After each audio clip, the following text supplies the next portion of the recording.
Hello friends, happy Sunday! ഇതിന്ന് Sunday ആയിട്ട് നമ്മുടെ വീട്ടിലെ സ്പെഷ്യലായിട്ട് ഒരു ഡിഷ് ഉണ്ടാക്കുന്നുണ്ട്. അതിൻ്റെ വ്ളോഗാണ് ഇന്ന് ചെയ്യുന്നത്. സ്പെഷ്യൽ വേറൊന്നുമല്ല, ഉണക്കച്ചെമ്മീനും മാങ്ങയും. ഇന്ന് അതാണ് കറി വെക്കുന്നത്. നമ്മൾ ഉണക്കച്ചെമ്മീനും മാങ്ങയാണ് ഇന്ന് കറി വെക്കുന്നത്. അപ്പോൾ നമ്മുടെ ചാനൽ കുറേ പേര് സബ്സ്ക്രൈബ് ചെയ്യാതെ കാണുന്നുണ്ട് കേട്ടോ. അപ്പോൾ എല്ലാവരും ഒന്ന് സബ്സ്ക്രൈബ് ചെയ്യണേ. നമ്മുടെ ചാനൽ ലൈക്കും ഷെയറും എല്ലാം ചെയ്യണേ നമ്മുടെ ചാനലിന്. അപ്പോൾ ഇന്ന് ഉണക്കച്ചെമ്മീൻ കറി വയ്ക്കാൻ ഉണക്കച്ചെമ്മീൻ ആദ്യം നന്നായിട്ടൊന്ന് നേരാക്കി കുറച്ച് നേരം വെള്ളത്തിലിട്ട് കഴിഞ്ഞാൽ അതിൽ കുറച്ച് മണ്ണുണ്ടാവും.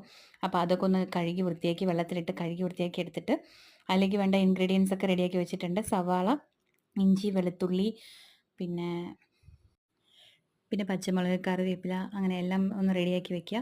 ആദ്യം ഉണക്കച്ചെമ്മീൻ ചട്ടി വെച്ചിട്ട് കുറച്ച് എണ്ണ ഒഴിച്ച് ഉണക്കച്ചെമ്മീനിനെ ഒന്ന് വറുത്തെടുക്കുക. അത് ഒന്ന് നന്നായിട്ടൊന്ന് വറുത്തെടുത്ത് കഴിഞ്ഞാൽ അതേ ചട്ടിയിൽ കുറച്ച് എണ്ണ ഒഴിച്ച് കുറച്ച് ഉലുവ, കുറച്ച് കടുക് ഇട്ട് അതൊന്ന് പൊട്ടി വന്ന ശേഷം നമ്മുടെ സവാള നീളത്തിൽ മുറിച്ച് വെച്ച സവാള ഇട്ട് നന്നായിട്ടൊന്ന് വഴറ്റിയെടുക്കുക. സവാള വഴണ്ട് വന്ന് കഴിഞ്ഞ് കഴിഞ്ഞാൽ അതിലേക്ക് ബാക്കിയുള്ള ഇൻഗ്രീഡിയൻസ് നമുക്ക് ചേർക്കാം. കുറച്ച് ഇഞ്ചി, പച്ചമുളക്, വെളുത്തുള്ളി, കറിവേപ്പില ഇതൊന്ന് വഴണ്ട് വന്ന ശേഷം അടുത്തത് നമ്മൾ ചേർക്കാൻ പോണത് ഇനി തക്കാളിയാണ് നമ്മൾ അടുത്തത് ചേർക്കുന്നത്.